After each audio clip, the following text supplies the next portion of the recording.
병원을 옮기면 노인분들은 가족들한테 버림받는 그런 느낌을 받아가지고 굉장히 힘들어진다 그러더라고요. 그래도 이제 어쩔 수 없이 가족 회의를 해가지고 병원을 옮겼는데 우리 엄마 눈빛이 너무 처연한 거예요. 네가 나를 버리고 가네? 그 표정인데 엄마를 정서적인 복수를 하는 것 같았어요. 이게 이럴 수가 있어요? 내가 엄마가 너무 절망적인 눈으로 나를 쳐다보는데 너무 엄마한테 거절을 하는 거예요. 엄마는 그동안 너무 나를 아프게 하고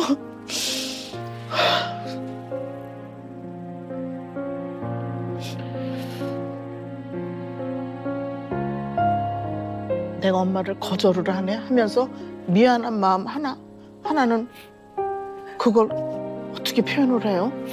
쾌감은 아니고 뭐죠? 선생님 너무 이상한 감정이 들은 거예요. 그래서 내가 돌았구나. 결혼식이에요. 닭살이네요, 둘이. 나래가 두둑했습니다. 아이고, 이게 좀 넣었어. 샀어요, 고마워요. 네. 신부 동엽 씨니. 입장. 같이. 네. 그래, 요즘 저렇게 많이 하더라. 조리 선생님 없는 결혼식을 또 진행하셨거든요. 스몰 웨딩을 하셨어요. 예전에 계속 우리 태연이는 오늘은 어떡하지 안 하면 어떡하지 끝까지 안 하면 어떡하지 걱정 많이 했는데 뭐 이런 순간에 보니까 저도 괜히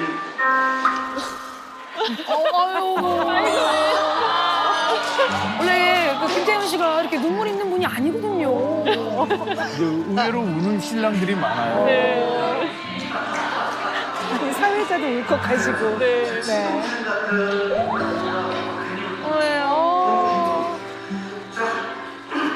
우리 나래 씨도 왔었는데 많이 울고 있더라고요. 나도 많이 네. 울었어. 외박이 안 되는 우리 집에서 얼마나 많은 거짓말을 하고 말을 만나는지 엄마는 나래가 너무 바쁜데 맨날 우리 집 간다고 거짓말하고 전화를 했더라고.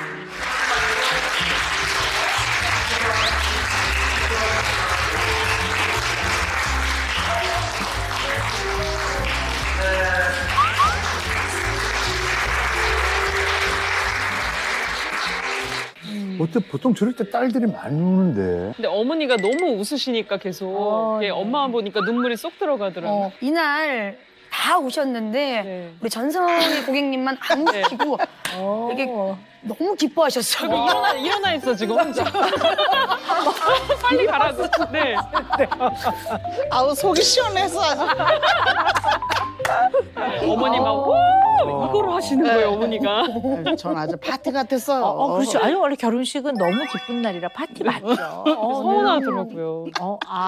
미자 씨가. 다른 분들 다 오시고 다른 부모님들 다 오시는데 막 너무 입이 여기 걸리시니까. 예, 막 이렇게. 이러니까. 어머님 너무 헐리우드 스타일이에요. 그랬더니 여기가 비버리 힐즈지 그러면서 어머님께 와인잔을 드시면서 막 돌아다니시더라고요. 너무 행복하시더라고. 아 진짜 행복했어. 진짜 파티였어요.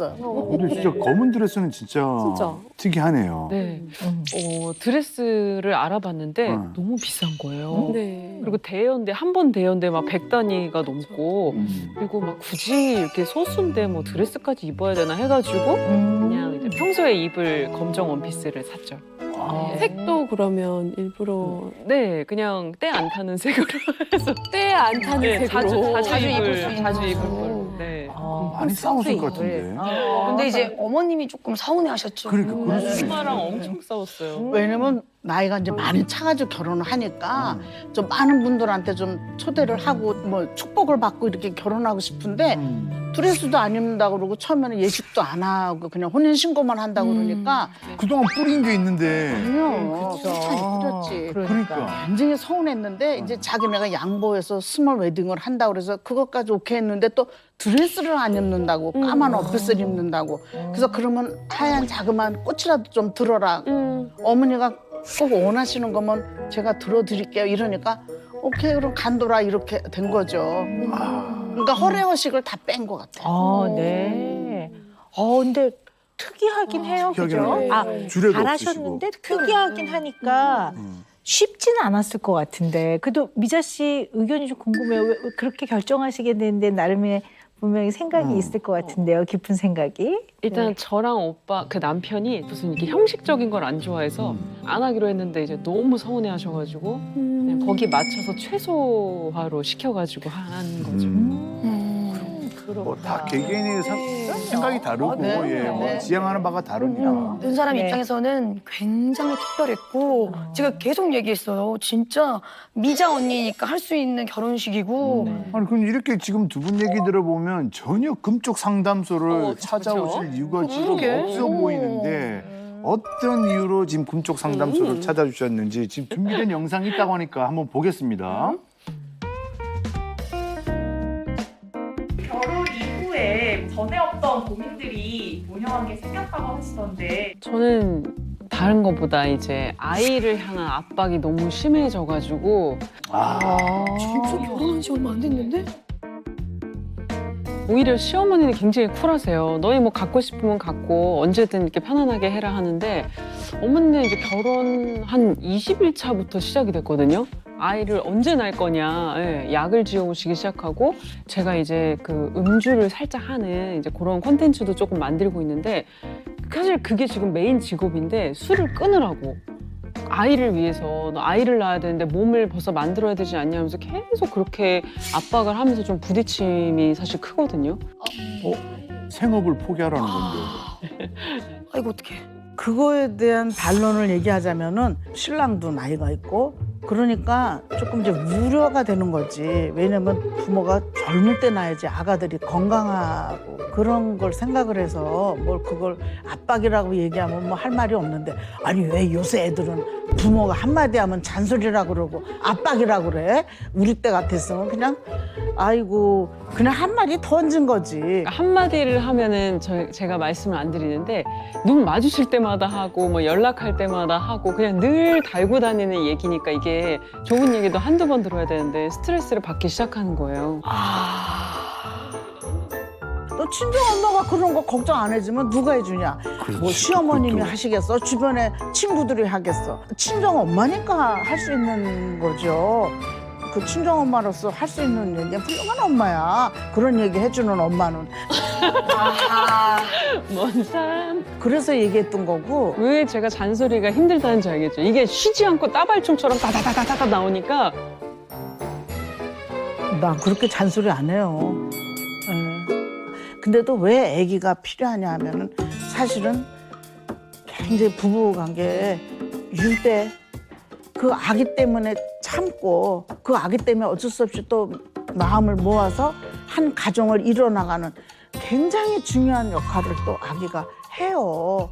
그러니까 우리는 충분히 사람으로도 끝까지 살 수 있는데 뭐 애가 있어야지 결혼 생활이 유지된다 이런 얘기 들으면 더 거부감이 드는 거예요. 이거는 꼭 흑백 논리로 따질 수 있는 게 아니에요. 야 이제 그만하자. 너무 불편하다. 그랬어요. 어릴 때 제 초등학교 때부터 이제 혼전순결이에요. 근데 그게 너무 강하셔가지고 항상 그거를 귀에 못이 박히도록 들었던 거예요. 그래서 남자친구가 있거나 만약에 그런 썸이나 뭐 김이라도 있으면 난리가 나는 거예요. 뭐 성교육 하시고 계속 밥 먹을 때 눈 마주치면 앉혀가지고 얘기를 하시는데 예를 들어 29인데 딸이. 네, 너무 스트레스인 거예요. 좀 늦으면 이제 전화해서 어디냐 책임질 일 해서는 안 되고 절대 혼후 순결 해야 되고 혼유까지 순결을 해. 그러니까 혼 후에 그런 걸 이제 있어야 되고 그런 일들이 그리고 어느 정도로 얘기하셨냐면 남자친구를 사귀어도 둘이 있으면 안 된다. 그러니까 둘이 있으면 자꾸 그런 분위기가 만들어지니까 둘이 있지 말고 야 내가 언제 그런 얘기까지 했냐? 엄마 학창 시절부터 나는 못이 박히게 들어서 기억이 없네. 그리고 어두운 데 있지 말아라.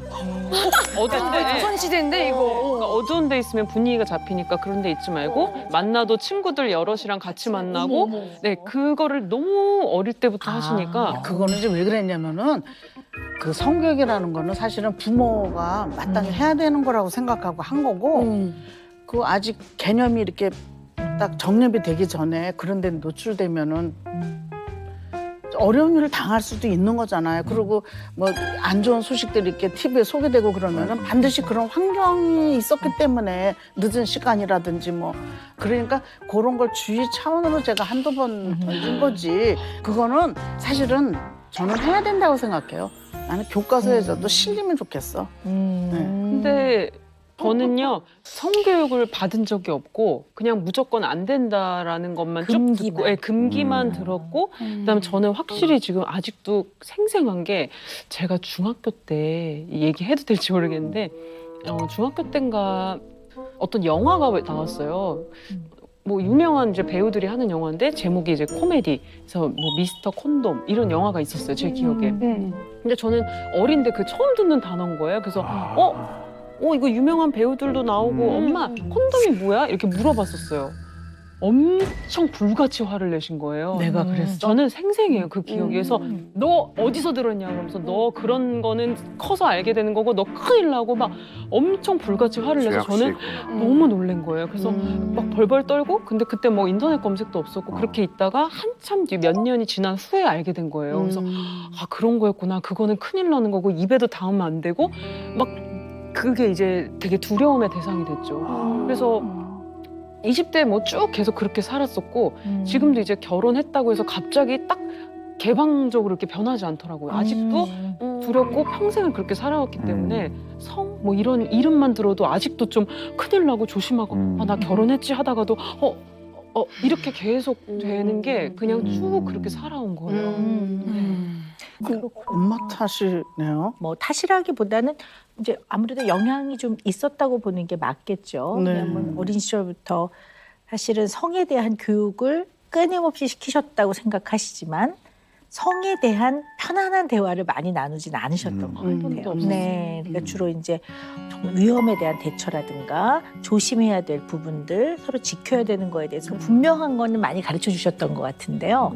또 성이라는 게 또 인간이 일정한 나이가 되고 서로 사랑하는 사람끼리는 몸의 소통, 마음의 소통이 다 들어가 있는 건데 요 대화는 편하게 안 나누셨던 것 같아요. 네. 그래서 이게 뭐 선생님만 그런 게 아니라 연령이 높은 부모님 때는 성과 관련된 이야기는 대체로 많이들 불편해하세요. 그래서 일단 그거를 깨는 것부터 시작이라고 해요. 네. 네, 쉽지는 않습니다. 네. 지금 좀 놀랬어요. 네. 이런지는 몰랐지. 아, 네, 네. 이런 얘기도 뭐 할 수가 없었으니까.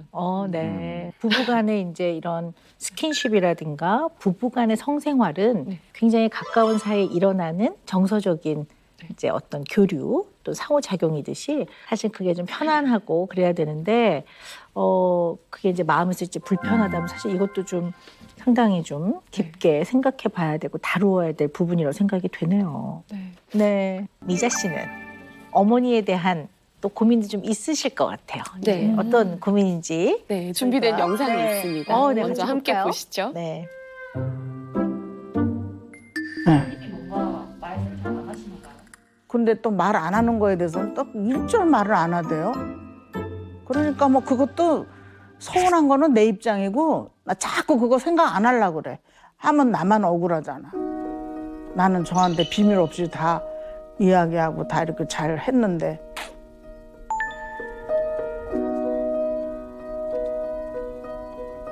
모든 걸 다 함께 약간 그런 것 같아요. 나 아버지한테 못할 말도 얘한테는 다 해요. 그건 이제 뭐냐면 여자로서의 그런 어떤 뭐 아픔 뭐 그런 것도 나는 얘한테 다 했어요. 왜냐면 똑같은 얘기도 뭐 3-4번 들으면 힘든데 이거를 몇백 번을 들었으니까 살면서.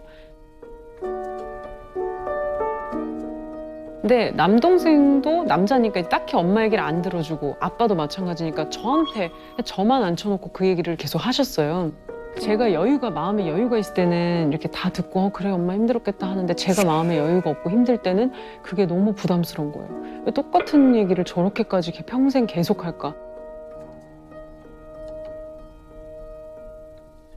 저도 한 번씩 얘기할 때가 있었어요. 엄마 이제 그 상처에서 좀 나오면 안 돼? 근데 그러면 이제 버럭하는 거죠. 네가 겪어봤냐고. 내가 얼마나 뼈에 사무쳤으면 이렇게까지 하는데 딸이라고 너 하나 있는데 네가 내 맘 몰라주면 어떡하냐 해서 또 싸운 적도 있었고. 저도 좀 마음의 여유가 없을 때여가지고 이제 그렇게 다퉜던 적도 사실은 한 2-번 정도 있었던 것 같아요. 그러네요. 네. 그래도 또 부담스럽기도 했겠어요. 들어보니까. 네.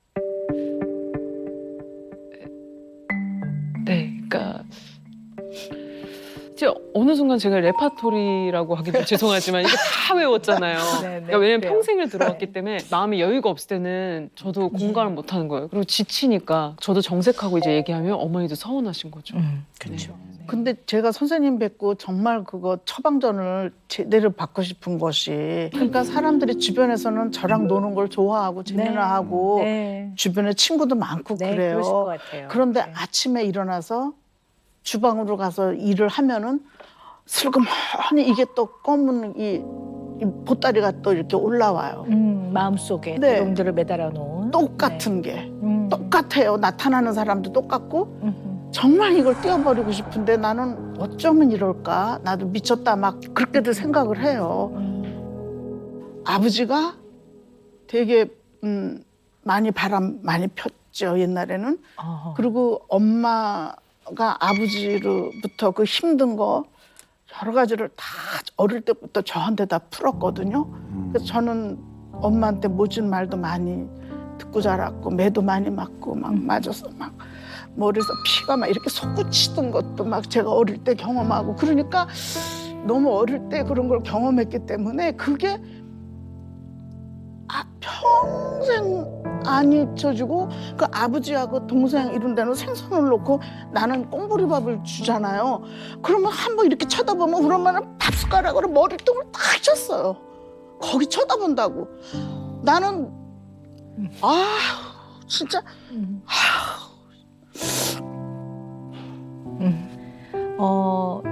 이런 표현은 죄송하지만 정서적으로 굉장히 학대를 받은 거죠. 전 그렇게 봐요. 그쵸. 네, 정서적 학대라고 봐요. 쭉 들어보니까. 어머님이 돌아가시기 전까지 좀 그래도 이렇게 손잡고 그래도 이 맏딸 고맙다라고 그 표현을 좀 하셨나요?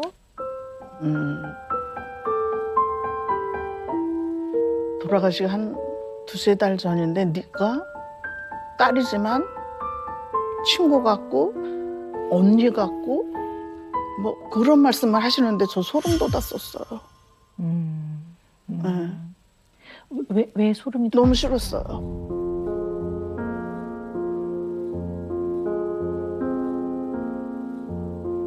엄마가 병이 위중해지니까 집에서 모실 수가 없어가지고 병원을 옮기라고 그러더라고요. 근데 병원을 옮기면 노인분들은 가족들한테 버림받는 그런 느낌을 받아가지고 굉장히 힘들어진다 그러더라고요. 그래도 이제 어쩔 수 없이 가족 회의를 해가지고 병원으로 옮겼는데 우리 엄마 눈빛이 너무 처연한 거예요. 네가 나를 버리고 가네? 그 표정인데 나는 선생님 이거 방송 나가도 되나 몰라. 나는요 그때 너무 이상했어요 내가. 엄마를 정서적인 복수를 하는 것 같았어요. 이게 이럴 수가 있어요? 내가 엄마가 너무 절망적인 눈으로 나를 쳐다보는데 내가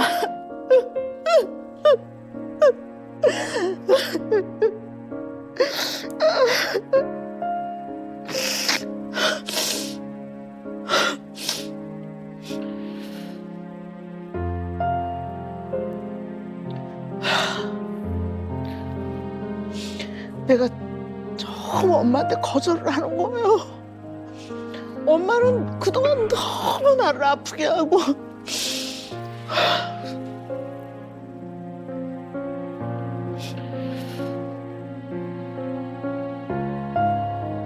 내가 엄마를 거절을 하네 하면서 미안한 마음 하나는 그걸 어떻게 표현을 해요? 쾌감은 아니고 뭐죠? 선생님 너무 이상한 감정이 들은 거예요. 그래서 내가 돌았구나 그 생각을 했어요. 네.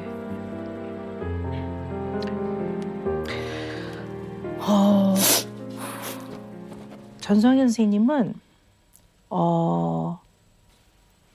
마음을 수용받아봤던 경험이 없으신 것 같아요. 네. 예를 들어 고목나무 밑에 이렇게 힘들 때 그늘처럼 기댄다든가 또 아주 더운 여름날 거기 그늘에서 좀 땀을 식히고 이렇게 쉬듯이 마음을 이렇게 얘기를 하고 누가 이 마음을 수용을 해준 경험이 없으신 것 같아요. 네, 그래서 그리고 결혼했는데 역시 또 여기 시어른들 여러 가지로 그냥 참고 견딜 뿐이지 누구 한 사람이 등을 두드려주면서 네가 애쓴다. 네가 우리 집에 시집을 와서 우리 집안을 굉장히 많이 이렇게 네가 잘 해나가는 거나 고맙다. 이런 말을 누가 해줬더라면 이게 몸은 힘들어도 이게 감정적으로 수용을 받는 거에 굉장히 많은 부분이 자신이 존중받는 사람이고 누군가와 마음으로 연결되어 있다고 느끼는데 우리 전성현 선생님 그게 굉장히 부족했던 것 같아요.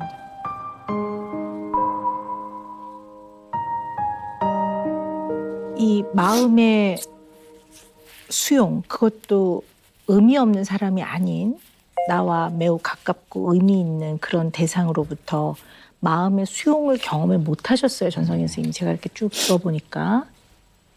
근데 전성현 선생님한테는 마음의 수용을 해주는 사람이 유일하게 딸이네요.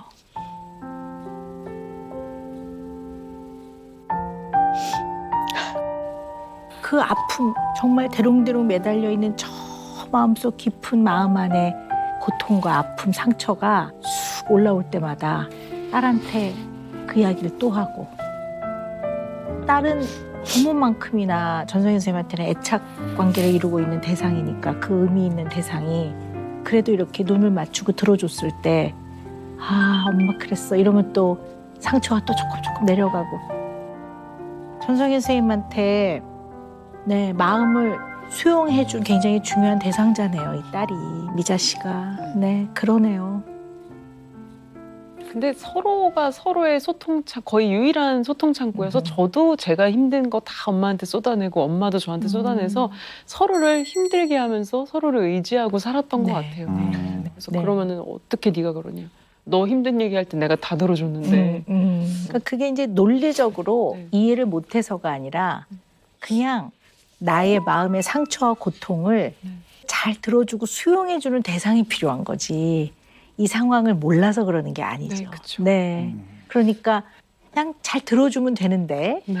뭐 스토리가 네, 그렇지. 근데 이제 그게 장면 추가도 아니고 뭐 이렇게 똑같잖아요. 네, 네. 내가 하는 순간 이미 러닝 타임이 머리에 다 맞아요. 그리고 머리에서 크레딧이 다 올라간 걸 우리는 이미 몇 번 들었잖아. 네. 그래서 진짜로 이게 미자 씨의 마음이 이해가 되는 게 네. 내가 저 엔딩 크레딧에 지금 박수를 쳐준 적이 몇 번인데 또 아직도 내게 박수를 원하십니까? 라는 마음이 컨디션 안 좋을 때는 스물스물 올라오기도 하더라고요. 네. 근데 이제 그럴 때는 물론 이제 가까운 가족이 물론 이렇게 수용하면서 들어주는 게 필요해요. 그래서 저는 들어주세요. 또 해요. 그러면 한 번 더 들어주세요. 또 하거든요. 그러면 더 경청의 마음으로 한 번 더 들어주세요. 설명할 것도 없고 뭐 솔루션을 줄 필요도 없어요. 그냥 들어만 주세요. 제가 이렇게 얘기를 하는데요. 근데 그게 이제 막 50번, 100번이 된다. 그럴 때는 가족에게도 얘기하지만 그 듣는 것을 업으로 하는 저 같은 사람한테 얘기를 하셔야 돼요. 우리는 100번, 1000번도 그것이 우리의 업이자 그것이 너무 중요하다는 걸 너무나 잘 알고 있기 때문에 또 해보세요. 또 해보세요. 이렇게 하는 게 이제 우리의 업이기 때문에. 그래서 이거를 동시에 좀 진행하시는 건 필요할 것 같아요. 네. 근데 그러면 얘기를 네. 계속 해야지만 나아지는 건가요? 그렇다고 봐요. 그게 네. 답인 거예요? 네.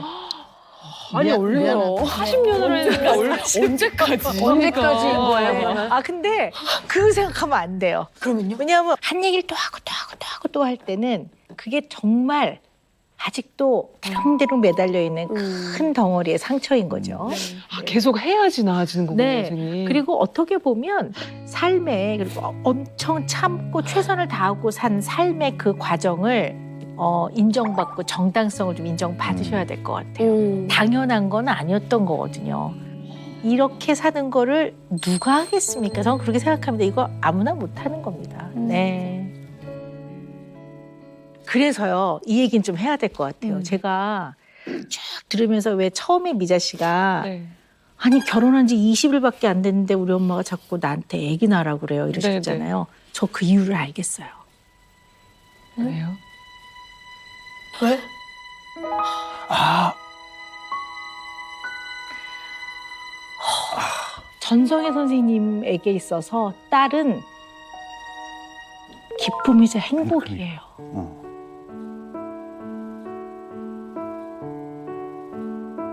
내가 이 세상을 태어나서 내가 자식을 낳아서 마음을 나누고 나의 고통과 아픔을 이렇게 수용받는 경험을 했던 이 딸이 전성현 선생님 인생에서는 기쁨과 행복인 거예요.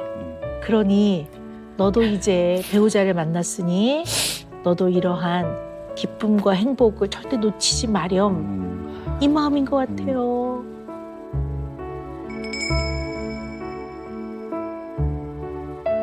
그러네요. 그래서 그렇게 그럴게요. 네 아이 낳으시라고. 얘를 키우면서 그 제가 자녀를 키우면서 겪을 수 있는 기쁨 그런 걸 다 제가 받았죠. 네, 너무 자랑스러웠고 엄마들이 막 다 부러워하고 어서 그런 딸을 낳냐 그러고 막 내가 너 애기 놓으라고 너한테 그렇게 막 협박하고 막 극한 건 아니야. 선생님 말씀이 맞아. 너 재밌게 잘 살으라고 내가 너한테 뭘 그렇게 기대하지 또 뭐 의지하려고 그것도 아니야. 난 내 남편이 또 있잖아. 근데 그러고 보니까 엄마가 살면서 너로 인해 기뻤던 순간이 너무 많다. 너로 인해 나도 반짝반짝해졌다. 그런 얘기. 지금도 어디 가면은 야 어디 가면 다 미자 엄마 해. 그걸 너무 좋아하시는 거예요. 네, 보통이면 배우 전성희 씨 이걸 좋아할 것 같은데 오히려 누가 미자 엄마라 그러면 훨씬 좋아하시고. 어릴 때 부모로부터 받은 영향은 되게 커요. 그래서 부모를 세상을 보는 창이라고 해요. 이 부모를 통해 세상을 보거든요. 근데 어떤 창은 조금만 바람이 불어도 막 흔들리는 창도 있고 어떤 창은 유리가 깨져 있어서 조그만 날씨가 추워도 한파가 막 몰아닥치는 창도 있고 그래서 이 흔들리는 아주 한파가 몰아닥치는 그 창 앞에 계속 서 있으면 계속 아파요. 그래서 이 창에서 약간 각도를 틀어서 새로운 창을 만들어 나가셔야 될 거예요. 이 창이 금방 만들어지기는 어려울 수도 있어요, 선생님. 그러나 이 감정과 생각을 조금만 틀어보면 나중에는 멀리 가 있어요. 다른 곳에 가 있어요. 이 창 앞에서 다른 곳에 가 있기 때문에 여기서 내 새로운 창을 만들어가는 거죠. 이 훅 올라올 때마다 나는 새로운 창 앞에 설 거야. 성혜야, 새 창 앞에 서보렴. 이렇게 스스로에게 따뜻하게 매일 말해주는 것도 도움이 될 거라고 봅니다. 너무 좋을 것 같아요. 새로운 창 앞에 설 거야.